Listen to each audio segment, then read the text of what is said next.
सभी को नमस्कार। रुद्र अकेडमी ऑनलाइन क्लासेस में आपका स्वागत है। पिछले सेशन में हमने जो 6.2 है उसके क्वेश्चन सारे सॉल्व कर लिए थे। आज का सेशन है, ये शायद हमारा लास्ट सेशन है। इसके बाद में डाउट क्लियरिंग सेशन जो है लगाया जाएगा, ठीक है। उसके अंदर आपके सभी डाउट क्लियर किए जाएंगे। इसके अंदर हम आज वाले लेसन के अंदर विविध प्रश्नमाला के क्वेश्चन को है ओरली सॉल्व करेंगे, और अगर कोई इंपॉर्टेंट क्वेश्चन रहा तो उसे मैं आपको खुद सॉल्व करके रिटर्न में समझा दूंगा, ठीक है। तो टाइम कम है हमारे पास, तो हम स्टार्ट करते हैं, ठीक है।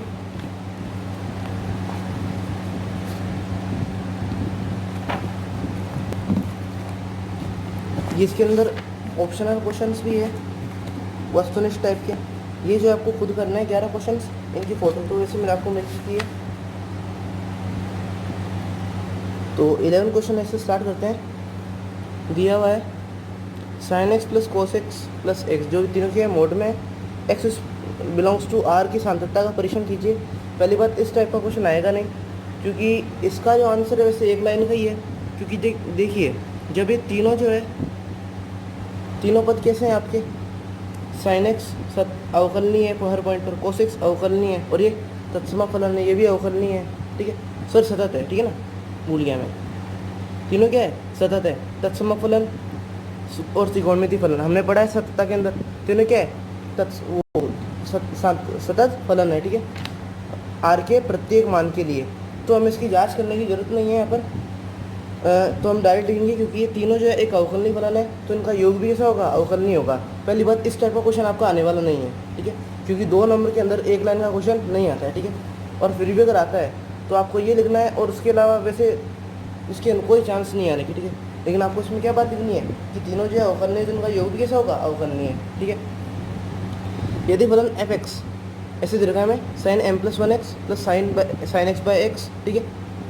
इसमें आप, और ये जो भी है दे रखा है, बिंदु x बराबर 0 पर सतत है, तो m का मान ज्ञात कीजिए, ठीक है। m का मान ज्ञात करना है, ठीक है।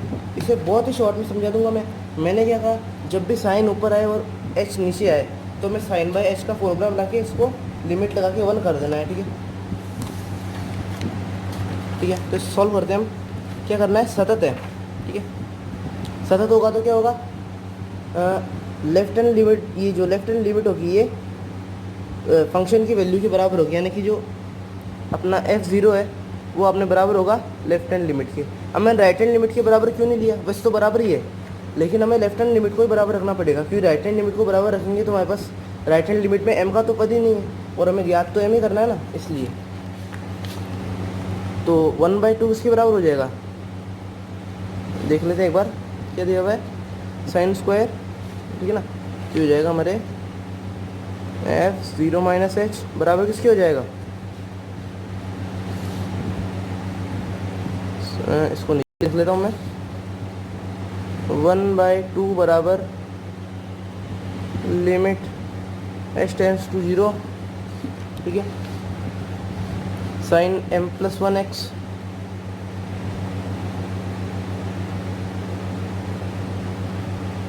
ठीक है। x की जगह 0 माइनस एच मैंने लिख दिया, नीचे क्या है 0 माइनस एच, और प्लस में क्या है साइन x, और ये जो है पूरे के नीचे, ठीक है।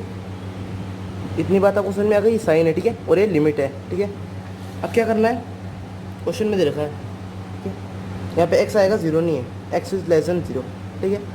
कुछ नहीं करना है, दोनों को अलग अलग कर लीजिए, ठीक है, क्योंकि हर क्या है, एक ही हमारे पास, हर में एक ही पता है ना, इसलिए हम अलग कर सकते हैं। साइन m प्लस 1, ठीक है, और ये h, ये माइनस इधर आ गया, ठीक है, अपॉन माइनस h कैंसल, ये माइनस जब यहाँ पे जाएगा तो माइनस हो जाएगा, तो साइन x, तो साइन h आएगा, ठीक है ना। और हाँ, यहाँ पे तो करना पड़ेगा हमें, आप भी ध्यान दीजिएगा, 0 माइनस एच, अब इसका माइनस बाहर आ गया, और नीचे क्या है माइनस एच, तो माइनस माइनस कट के क्या हो गया, प्लस हो गया, ठीक है। इतनी बात समझ में आ गई, कुछ नहीं करना। ये तो हमारी जब इस पर लिमिट लगेगी, ठीक है, जब इस पर लिमिट लगेगी तो 1 हो जाएगा, इसको मैं यहीं पे 1 लिख देता हूँ, ठीक है। रही बात इसकी, तो हमें नीचे भी थीटा सेम बनाना पड़ेगा, तो हम m प्लस 1 का ऊपर नीचे गुणा कर देते हैं, तो m plus 1 sine m plus 1 h upon m plus 1 h, ऊपर नीचे गुणा कर दिया, ये वैल्यू लिमिट लगने पे क्या हो जाएगी 1, तो बचे क्या क्या हमारे पास में m प्लस 1 इंटू 1 प्लस 1, ठीक है। तो क्या हो गया m+1 इक्वल टू m+2 और बराबर में किसके है, फंक्शन की वैल्यू यानी कि हाफ के, तो m क्या हो जाएगा -3/2। This is the answer. बहुत इजी क्वेश्चन था और अच्छा क्वेश्चन है, बोर्ड में आने लायक है, ठीक है। m और n के मान याद किए जबकि फंक्शन जो है निम्न फलन जो है सतत है, ठीक है, सतत है। अब ऐसा है कि सतत है, हमें दे रखा है ना कि सतत है, यानी कि कोई पॉइंट नहीं दे रखा है कि x बराबर 0 x बराबर 2, मतलब कि जितनी वैल्यू है इन पर सतत ही है, ठीक है। तो हम कोई सा भी उठा के कैसे भी कुछ भी कर सकते हैं, ठीक है। अब सवाल ये उठता है पॉइंट उठाए कौन सा, ठीक है, पॉइंट उठाए कौन सा, ठीक है। अब आप सोचो कि मान लो कोई सा पॉइंट उठा सकते हैं, जैसे मान लो x बराबर 2 पे उठाया, तो अब लेफ्ट हैंड लिमिट कौन सी लोगे, एक तो 2 - h वाली, और एक राइट हैंड लिमिट कौन सी लोगे 2 + h वाली, ठीक है, यही लोगे। लेकिन एक बात सोचो, 2 + h के अंदर हमारे पास समीकरण क्या आएगी 4x - l, इसमें m और n का तो नामो निशान है ही नहीं, और हमें ज्ञात क्या करना है m और n ज्ञात करना है। तो हमें दो ऐसी समीकरण बनानी है जिनमें m और n आए, ठीक है, दो ऐसी लिमिट लेनी है जिनमें m और n आए, ताकि हम उन्हें फिर विलोपन विधि, प्रतिस्थापन विधि या फिर वज्र गुणन विधि से सॉल्व करके m और n की वैल्यू फाइंड कर ले, ठीक है। अब जैसे मैं x इज लेस देन 2 पर लेता हूँ लेफ्ट हैंड लिमिट, ठीक है, तो मैं लूँगा f2 - h, ठीक है, तो क्या होगा लिमिट x टेंड्स टू 0, ये हो जाएगा -h² plus m - h plus n, ठीक है। क्या हो जाएगा अपने लिमिट h टेंड्स टू 0, अरे 2 - h लिखना है ना, मैं भी भूल गया, मैं 0 माइनस क्या ज़्यादातर क्या 0 - h आता है तो मैं उसके भरोसे लिख देता हूँ, ठीक है। तो 2 - h का whole square plus m 2 - h plus n, ठीक है। इसे ओपन कर लेते हैं, 4 + h² - 4h, ठीक है, प्लस 2m - mh, ठीक है, प्लस n, ये 2m है, ठीक है। कुछ कट रहा है क्या, देख लो, फंक्शन यही दे रखा है ना हमें।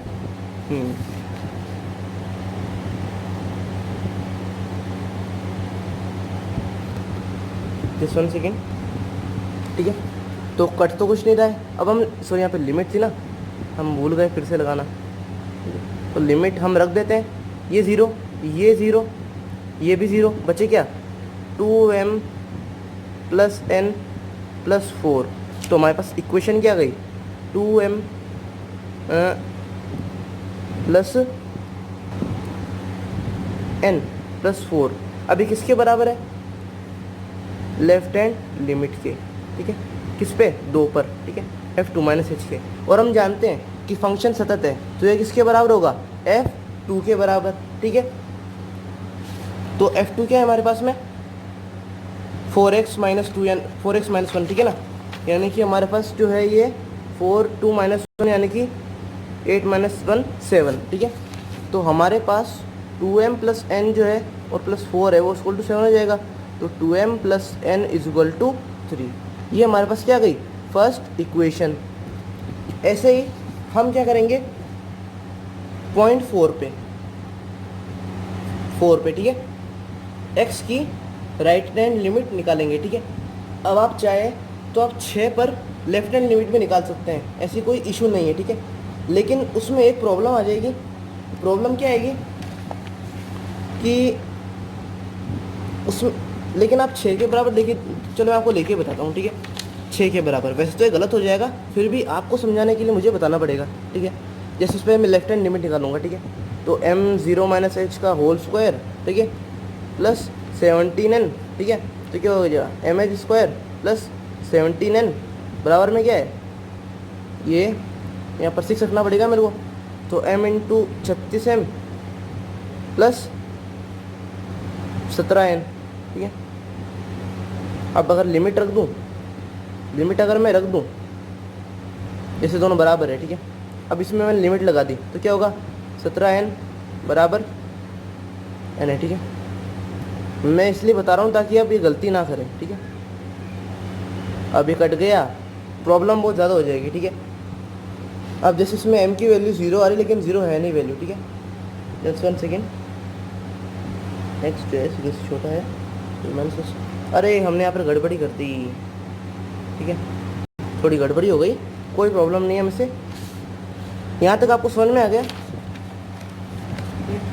कभी कभी क्या है, थोड़ी मिस्टेक हो जाती है, वो क्या मेरी हैबिट है 0 - h लिखने की, उस वजह से ऐसी दिक्कत हो गई, नहीं तो कोई इशू नहीं है, ठीक है। जैसे हम क्या कर रहे हैं, वैसे हमें जो राइट हैंड लिमिट निकालनी है सेकंड इक्वेशन, वो 4 पे निकालेंगे तभी सही बैठेगा, लेकिन आपको समझाने के लिए मैं 6 पे निकालूंगा, ठीक है, क्या लेफ्ट हैंड लिमिट।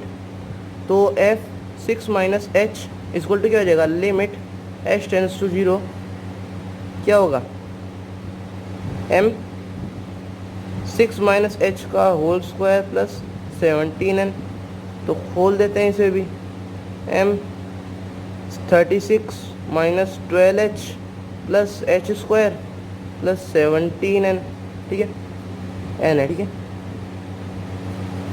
क्या हो जाएगा, limit h tends to 0 36m minus, अब ये तो मैं डायरेक्ट लिमिट बताऊँ तो 0 हो जाएगा, बचा क्या, प्लस 17n।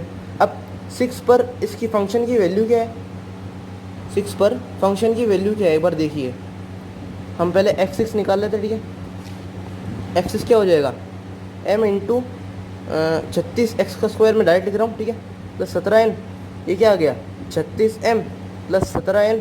अब जब इनको बराबर रखेंगे तो देखिए दोनों बराबर चीज़ें, कट जाएगी 0/0, क्या सेंस निकला, हमें तो m और n की वैल्यू निकालने की दोस्त इक्वेशन चाह रही थी, हमें ये तो करना नहीं था, कोई सिद्ध का क्वेश्चन थोड़ी ना ही है, ठीक है। इसलिए मैं आपको बता रहा हूँ, इस चीज़ का ध्यान रखिएगा कि आपको इसलिए यहाँ पर 4 पर निकालनी पड़ेगी, ठीक है। समझ में आ रही मेरी बात, में क्या कहना चाहता हूँ, अगर आप ऐसे निकालेंगे तो फिर वो क्योंकि देखिए ये एक ही इक्वेशन है जिसके ऊपर 6 जो है उससे छोटा भी है और x जो है 6 से छोटा भी है और बराबर भी है, तो इससे क्या होगा, आपकी समीकरण कट के 0 हो जाएगी, ठीक है। अब जैसे 2 में देखिए, 2 में दो इक्वेशंस है, ठीक है, जिसमें एक में तो x जो है 2 से छोटा है और एक में 2 के बराबर है, ठीक है। इससे क्या होगा कि आप जब दोनों को बराबर रखेंगे तो कट के 0 वाली सिचुएशन नहीं आएगी, ठीक है। इस बात का ध्यान रखना है आपको, m और n की वैल्यू निकालने वाले जो क्वेश्चन आएंगे ना, इसका ध्यान रखना है। अब जैसे देखिए 6 में क्या है, छोटा भी इसी में ही है और बड़ा भी इसी में ही है, इस 6 की जो मेन समीकरण तो एक ही है हमारे पास, तो जब हम दोनों को बराबर रखेंगे तो कट के 0 हो जाएंगे, ठीक है। ठीक सतत है, 0 तो नहीं है, इसलिए हम 4 लेंगे, क्यों, क्योंकि 4 के छोटे होने में अलग इक्वेशन है और बड़े और बराबर होने में अलग इक्वेशन है, ठीक है। तो हम क्या निकालेंगे, 4 पर राइट हैंड लिमिट, क्योंकि x क्या है, 4 से भी बड़ा है, तो f 4 + h क्या हो जाएगा हमारे पास में, लिमिट h टेंड्स टू 0, ठीक है। समझ में आ रही ना बात में कहना क्या चाहता हूँ, 4 का स्क्वायर 16, ठीक है, प्लस 17n। अब ये किसके बराबर होगा, f4 के, क्योंकि फंक्शन कैसा है, कंटिन्यूस। लिमिट रख देता हूँ 16, जस्ट 1 सेकेंड, अरे हाँ फिर गड़बड़ी हो गई, ठीक है, लिमिट h टेंड्स टू 0, 16, तो 16 प्लस इस, देखो यहाँ पे 4 + h था ना, थोड़ी गड़बड़ी हो जाती है, कोई दिक्कत नहीं है,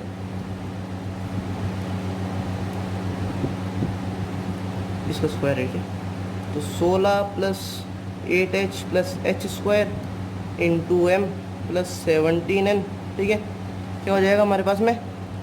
अब मैं लिमिट डायरेक्ट देता हूँ तो ये दोनों से 0, क्योंकि h आ रहा है, बचा क्या, 16m + 17n, ठीक है। ये किसके बराबर होंगे, ये जो है किसके बराबर होंगे, f4 के, ठीक है। f4 क्या है हमारे पास में, वैल्यू रखिए 4 का स्क्वायर, इसमें हाँ इसके अंदर रखेंगे, तो 4 का स्क्वायर, 4 चौक 16, 16 - 1 15, ठीक है, इतना आप खुद कर सकते हैं, ठीक है। तो 15 पर क्या हो जाएगा, 16m + 17n। अब हमारे पास देखो फर्स्ट इक्वेशन कहाँ पे है, आ गई, ये रही, ये देखिए फर्स्ट इक्वेशन ये है, सेकंड इक्वेशन ये है, दोनों को सॉल्व कर लीजिए, m और n की वैल्यू आ जाएगी। क्वेश्चन फिर से समझा देता हूँ, ठीक है, ओरली देख लीजिए एक बार। क्या करना है, हमें दो एक ऐसी इक्वेशन बनानी है ताकि जिनमें m और n दोनों के पद हो, ताकि उन दोनों इक्वेशन को सॉल्व करके हम विलोपन विधि से या फिर किसी तीनों विधि में से किससे भी आंसर निकाल ले, ठीक है।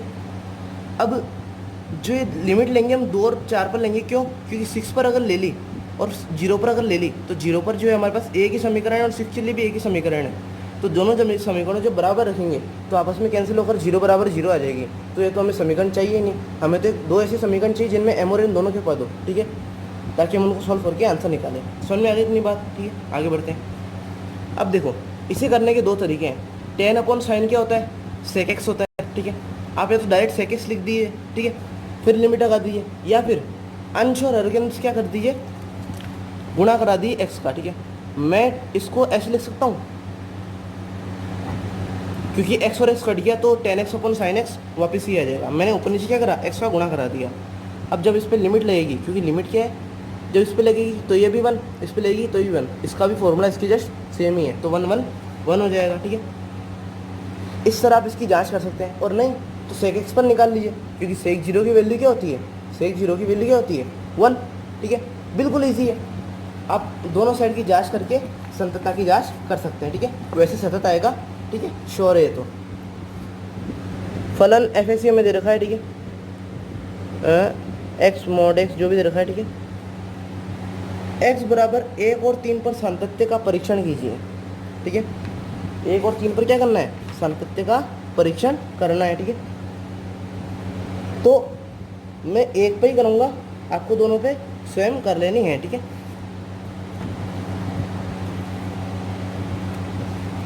One second. अब मैंने आपको क्या बताया कि क्वेश्चन को कि जब भी मोड आ जाए और दो संख्या ऐसी हो, ठीक है, और हमें देखो 1 और 3 दोनों पे चाहिए, तो हमें इसकी दोनों प्लस और माइनस दोनों वैल्यूज़ का यूज़ करना पड़ेगा, ठीक है। लिमिट जो है 1 और 3 दोनों के दोनों ओर चाहिए, लेफ्ट दाईं ओर और बाईं ओर, तो हम इसकी दोनों वैल्यूज़ यूज़ करेंगे। तो पहले इस फंक्शन को सिंप्लीफाई कर लेते हैं। जैसे पहले x mod 3 है, इसको मैं क्या लिख सकता हूँ, सॉरी x - 3 का मोड, ठीक है।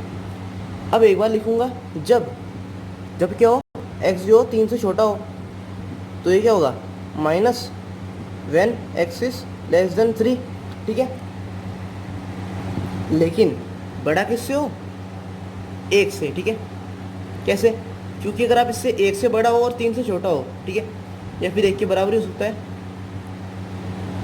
ठीक है, तो नेगेटिव वैल्यू आनी है, ठीक है। मोड के अंदर अगर आप रखेंगे, अगर 3 से छोटा और 1 से बड़ा है, फिर 1 के बराबर भी रख देंगे, तो नेगेटिव वैल्यू ही आएगी, ठीक है।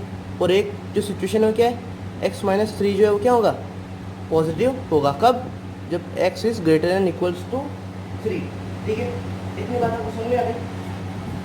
तो हम फंक्शन को कैसे लिख सकते हैं, सिंप्लीफाई करके, f x is equal to, यहाँ से देखिए ये मॉड x - 3 जिसको दो भागों में तोड़ लिया, तो माइनस x - 3 x - 3 और क्या बचा, x² / 4 - 3x क्या लिखा हुआ है बाई 2 प्लस 13/4। कब, जब x इज लेस देन 1, ठीक है। और ये वाला कब, जब x is less than 3 and greater than equals to 1, and ये कब है, जब x is greater than equals to 3, ठीक है। अब इसे अच्छे से क्रम में जमा के लिखते हैं, पहले x से बड़ा, फिर x, पहले x से छोटा, फिर x से बड़ा, फिर 3 से छोटा, फिर 3 से छोटा, ठीक है। पहले इसको लिखेंगे, फिर इसको लिखेंगे, फिर इसको लिखेंगे, ठीक है। तो फिर क्या हो जाएगा हमारे पास में, अच्छे से समझिएगा इसको। इसमें यहाँ तक की कहानी मैंने उसकी आएगा बिल्कुल सिंपल है, n is sorry x is less than 1, ठीक है। x - 3 ये माइनस के अंदर, when x is greater than equals to 1 and less than 3, and when x - 3 is the function, when the function sorry x is greater than equals to 3, ठीक है। ये हमने line वार जमा के इसको लिख लिया है, ठीक है। इतनी बात समझ में आ गई। अब क्या करना है, जैसे 1 पे जांच करनी है, तो कुछ नहीं, मैंने क्या बताया, left hand limit, right hand limit, और वो फंक्शन की वैल्यू को बराबर रख दीजिए, ठीक है। चलो करके बताऊँ क्या, देखिए आप टाइम शॉर्टेज और क्वेश्चन विविध के अंदर बहुत सारे हैं, तो आपको ये खुद करना पड़ेगा। देखिए बहुत, इसकी फ़ोटो ले लीजिए इस फंक्शन की, ठीक है। इसके आएगा बिल्कुल ईजी है, आप आसानी से कर सकते हैं, ठीक है। 16 ये भी क्वेश्चन बहुत अच्छा है, ये बिल्कुल वैसा का वैसा है, अभी मैंने आपको बताया था ना 12th क्वेश्चन, देखिए ये वाला बिल्कुल ऐसा क्वेश्चन है। इसके अंदर फ़र्क क्या है, बस इसको तो आप ऐसे कैसे सॉल्व कर लेंगे, ठीक है। रही बात इसकी, ये आपको रूट की वजह से बहुत हार्ड दिख रहा है, बल्कि कुछ है नहीं इसके अंदर। याद क्या करना है, a b c की वैल्यू फाइंड करनी है, कुछ नहीं करना। हमें सतत दे रखा है, तो क्या होगा, f0 is equal to left hand limit बराबर राइट हैंड लिमिट, ठीक है। f0 है ना, जीरो की वैल्यू क्या है c, तो c किसके बराबर हो जाएगा हमारे पास में, ठीक है। जैसे लेस देन जीरो, ठीक है, तो ये क्या होगा हमारे पास लेफ्ट हैंड लिमिट। इसमें चलो रख के बता देता हूँ, ठीक है। साइन a+1 ये h में डायरेक्ट लिख रहा हूँ, ठीक है। इतना तो आप कोऑपरेट कर ही सकते हैं, प्लस ये माइनस हो जाएगा साइन h, ठीक है। अलग अलग कर रही है, ठीक है। साइन लिमिट यहाँ पे, ठीक है ना, h टेंस टू 0, इस पर लिमिट लगेगी बिल्कुल वैसे कि वैसे a+1 आ जाएगा और इधर क्या आ जाएगा +1, तो c की वैल्यू क्या आ गई a+2। मैंने डायरेक्ट सॉल्व कर दिया बिल्कुल 12th क्वेश्चन की तरह, ठीक है ना। c बराबर a+2, सेकेंड समीकरण निकालनी है तो कुछ नहीं करना, इसको c के बराबर रख दीजिए, ठीक है। हमें क्या मालूम है कि f0 जो है वो राइट हैंड लिमिट के भी तो बराबर है, तो c किसके बराबर हो जाएगा राइट हैंड लिमिट के। तो रखिए राइट हैंड लिमिट, तो क्या होगा h plus B H square minus root h, दिख रहा है, थोड़ा धुंधला हो जाता है कभी कभी, ठीक है, कोई दिक्कत वाली बात नहीं है। अपन क्या है बी एच रूट h, ठीक है। इतनी बात आपको समझ में आ गई। अब मैं इसमें से रूट h कॉमन ले लेता हूँ, रूट h को कॉमन ले लेता हूँ, ठीक है। तो क्या बचा अंदर 1 प्लस, ठीक है, अंदर क्या बचेगा 6h, ठीक है, minus root h upon B H root h, ठीक है। इतनी बात समझ में आ गई आपको। रूट h जो है आप कॉमन लेके काट सकते हैं, यहाँ पे b है, ठीक है ना, ये 6 नहीं है, ये भी b है, ठीक है ना। थोड़ा लिखने में कंफ्यूजन हो गई, ये कट गया तो क्या बचा 1 प्लस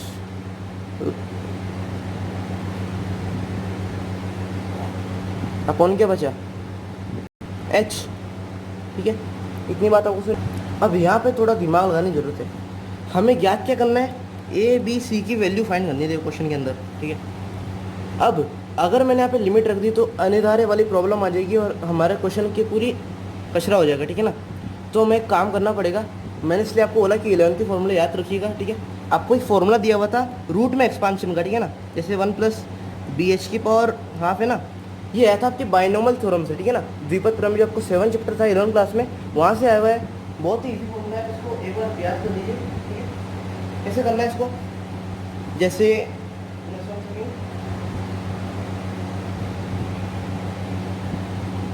ठीक है, जैसे मान लीजिए 1 प्लस एक्स की पावर 1/2 है, ठीक है। इसको जब एक्सपांशन करते हैं आप तो इसको लिखेंगे 1/2x प्लस डेड डैश, ठीक है। आगे के पदों को हम नहीं गिनते, और गिनते क्यों नहीं ज़्यादातर केसेस में, क्योंकि उनकी वैल्यू जो है वो कैसी आएगी बिल्कुल बहुत ही कम आएगी, इसको हम नगण्य मान सकते हैं, ठीक है। तो हम इनकी आगे की जो वैल्यू है उन्हें हम इन जो नेगलेक्ट कर देते हैं, तो 1 प्लस 1/2x जो है हमारे पास बचता है सिर्फ, ठीक है, का हाफ। वैसे इसके अंदर सॉरी कुछ नहीं, तो इसको हम वैसे ही एक्सपांड कर देते हैं, ठीक है। इसको खोल देते हैं, -1 है ना अपॉन h, ठीक है। ओपन कीजिए 1 प्लस हाफ बी एच, ठीक है, ये तो नगण्य वैल्यू हो गई आएगी, ठीक है, -1 अपॉन h, ठीक है। -1 से 1 गया, ये वाली वैल्यू नेग्लिजिबल है, half B H upon h, ये कट गया, क्या गया हाफ b, यानी कि b/2। किसकी वैल्यू है ये c की, तो b क्या हो गया 2b, ठीक है। एक समीकरण ये है हमारे पास में, और पिछली समीकरण क्या थी लास्ट वाली, c बराबर a+2, ठीक है। तो कुछ गड़बड़ी लग रही, अरे हमने यहाँ पे देखो भूल गया मैं भी, ठीक है। ये b है, मैंने यहाँ पे कटा हुआ समझ लिया तो मैं लिखा नहीं, ठीक है, ये b बचेगा। मैं तभी सोच रहा हूँ कि आंसर में गड़बड़ी कैसे आ रही है, ठीक है। ये बी एच, अब क्या होगा, ये जब हम खोलेंगे तो ये b से b भी कट जाएगा, तो हमारे पास हाफ बचेगा, ठीक है। तो c की वैल्यू क्या गई 1/2 आ गई। अब a क्या है हमारे पास में, ये देखिए a क्या दे रखा है हमें c-2, तो हाफ -2, तो a क्या आ जाएगा हमारे पास में -3/2, ठीक है। अब रही बात किसकी b की, ठीक है, तो b की हम ऐसा करेंगे कि अब देखिए जैसे b जो है सिर्फ इस इक्वेशन में, ठीक है, इक्वेशन दिख रही होगी आपको, ठीक है, देखिए x, ये देखिए x root x B x, ये फ्लैश बहुत ज़्यादा हो रहा है, ठीक है। ये आपको दे रखा है। अब आपने देखा जैसे ही मैंने इसके अंदर लिमिट रख दी, ठीक है, जैसे ही मैंने इसके अंदर लिमिट रख दी, ठीक है, तो बी तो कैंसिल ही हो रहा है, तो हम बी की वैल्यू यहाँ पर नहीं निकाल पाएंगे, तो इसकी बी की एक ही वैल्यू है, बी बिलोंग्स टू आर, ठीक है। और आंसर में भी यही दे रखा है, ठीक है। इसकी वैल्यू हमको नहीं निकालनी है, इसको डायरेक्ट करना है, क्योंकि इसकी वैल्यू निकालना इस अगर हमें जो नॉलेज हमें दे रखी है वो इनसफिशिएंट है, हमें इसके लिए और भी इक्वेशंस चाहिए। तो यहाँ पे क्या लिखेंगे, बस बी इक्वल वो क्या बोलते हैं इसमें, बी बिलोंग्स टू आर, ठीक है। इतने क्वेश्चन हो गए। 17वां क्वेश्चन, ठीक है। ये वाला क्वेश्चन जो आपको डाउट क्लियरिंग सेशन में, नहीं चलो आप ही कर लेना, ठीक है। इजी क्वेश्चन है, करने की कोशिश कीजिएगा, नहीं तो मैं डाउट क्लियरिंग सेशन में करवा दूंगा। ये बिल्कुल वही का वही क्वेश्चन है जो अभी हमने कल 6.2 में किया था शायद, ऐसा, ठीक है। बहुत अच्छा क्वेश्चन, ऐसे भी कीजिएगा। ये यहाँ पर क्या दे रखा है, इसकी पावर 1/3, यानी कि हमें घनमूल निकालना है इसका, ठीक है। कुछ नहीं करना है, x बराबर 0 पर सतत है तब f0 की वैल्यू याद कीजिए। कुछ नहीं करना है, आपको x की जगह 0 रखना है, ठीक है। तो f0 की वैल्यू पूछी ना हमें, तो क्या हो जाएगा, √1 प्लस बाय 0, क्या वैल्यू है इसकी देखनी पड़ेगी। पूछा क्या है हमें इस क्वेश्चन में, 19 था, 1/7, जस्ट 1 सेकेंड। अब देखिए इसकी वैल्यू किसने कहाँ गया पेज,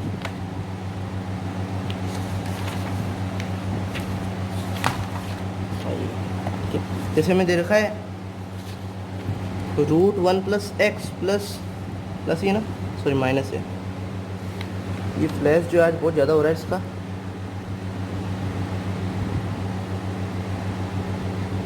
ठीक है। घनमूल है, ठीक है ना, अपॉन क्या एक्स। अब सोचिए मैं निकालना क्या है, f0 की वैल्यू। अगर मैंने इसमें 0 रख दिया तो वैल्यू तो इन्फिनिटी आई है, क्योंकि x नीचे है। तो ऐसी सिचुएशन से बचने के लिए, जब हमें कोई वैल्यू फाइंड करनी हो और अनिधार्य की प्रॉब्लम हो रही हो, तो हमें एक ही चीज़ काम में लिए, ठीक है, बीटी यानी बाइनोमियल थ्योरम, ये होती है द्विपद प्रमेय। इसका भी बिल्कुल पिछले क्वेश्चन की तरह एक्सपांशन करेंगे, तो 1 प्लस हाफ एच, ठीक है, माइनस 1 प्लस हाफ एच, ठीक है, नहीं सॉरी 1/3 एच आएगा, ठीक है ना, क्योंकि ये घनमूल है ना इसलिए, ठीक है। 1/3 एच अपॉन, इसको भी एच लिख लीजिए, ठीक है, कोई दिक्कत वाली बात नहीं है। 1 से 1 कैंसिल, 1/2, अब क्या बचा हमारे पास में, 1/2 माइनस 1/3 बार ब्रैकेट में एच अपॉन एच कट गया, 1/2 माइनस 1/3 जो के 1/6 आ जाएगा, आपका आंसर आ गया, ठीक है।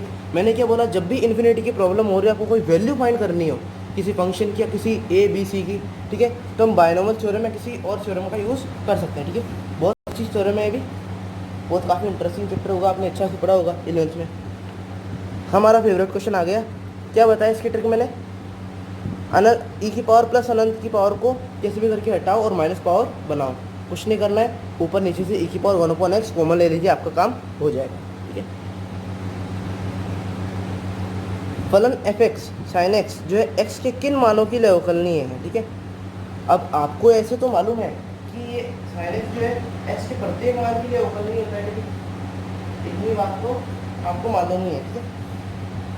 तो एक क्वेश्चन ऐसा ही आया था, आपको बताओ तो 6.2 क्वेश्चन था, इसका डी था कि sin x जो है, सिद्ध कीजिए कि sin x जो है x के प्रत्येक मान के लिए क्या है, अवकलनीय है, ठीक है। तो हमें यहाँ पर कुछ ऐसा ही लॉजिक लगाना पड़ेगा, ठीक है। अब बोला किन मानों के लिए अवकलनीय है, और एक था प्रत्येक मानों के लिए अवकलनीय है। वहाँ पर तो मैं डायरेक्ट थोप दिया कि आप सिद्ध कीजिए कि प्रत्येक मान के लिए अवकलनीय है, ठीक है। आपको क्वेश्चन बता देता हूँ एक बार, ठीक है ना। ये हमारा आज का ये 21 क्वेश्चन है, लास्ट क्वेश्चन होगा, ठीक है। यस देखिए, ये रहा क्वेश्चन, कुछ सिद्ध करने को बोला था कि प्रत्येक मान के लिए अवकलनीय है और किन मान के लिए अवकलनीय है, ठीक है। ये क्वेश्चन क्या है, कहाँ गया, तो ये तो हम अच्छे से जानते हैं कि सभी मानों के अवकलनीय है, ठीक है। तो इस क्वेश्चन को भी ऐसा भी अगर क्वेश्चन आ जाए तो आपको यहाँ पर भी एक ही चीज़ करनी है, ए बिलोंग्स टू आर, ठीक है। तो मालूम पड़ जाएगा कि ये जो है ये sin x है, ये x के वास्तविक संख्या में सभी मानों के लिए क्या है, अवकलनीय है। बिल्कुल वैसा क्वेश्चन है। चलो एक क्वेश्चन और देख लेते हैं कि x बिलोंग टू आर पर अवकलित परीक्षण कीजिए और f' 0 को मान ज्ञात कीजिए, ठीक है। अवकलनीयता निकालनी है और F dash zero D by D x हम निकालते हैं, वो निकाल के इसकी वैल्यू निकालनी है। ठीक है, बाकी जो क्वेश्चंस बचे हैं वो हमारा डाउट क्लियरिंग सेशन में हम क्लियर कर देंगे। ठीक है, तब तक के लिए गुड बाय और प्लीज़ लाइक